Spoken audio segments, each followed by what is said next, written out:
This is 7.4 example 2, adding with unlike denominators. So years ago when you guys started working with fractions, you worked with adding and subtracting, multiplying and dividing fractions.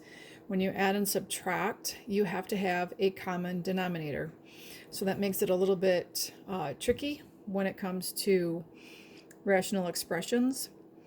So we have to make sure that we have a common denominator. Quite often what that means is we multiply each of the sides by what the other side is missing. And what you do to the bottom, you have to do to the top. So we have x plus 2, we have x plus 3.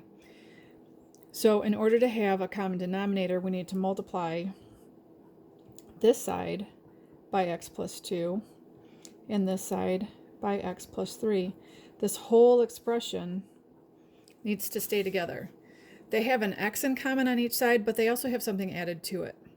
So you can't just multiply by that number, that's different. You have to multiply by the entire expression.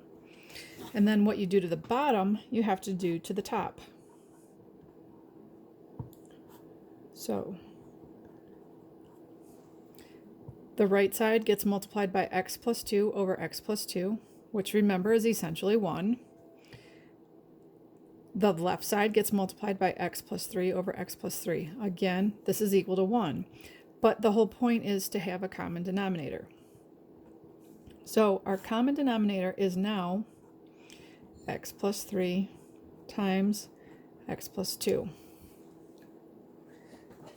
On the left side, we have 5 times x plus 3. Write down your plus sign. And then on the right side, we have 7 times x plus 2. Our next step is to distribute.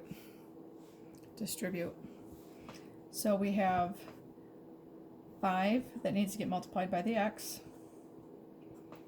and 5 needs to be multiplied by the 3, plus 7 gets multiplied by the x, and 7 gets multiplied by the 2.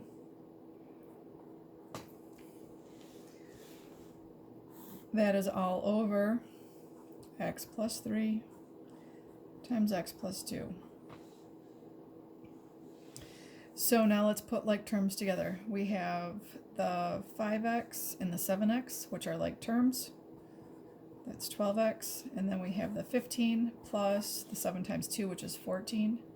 Add those together, and that gives you 29. And that is all over x plus 2 times x plus 3. And this is your final answer for part A.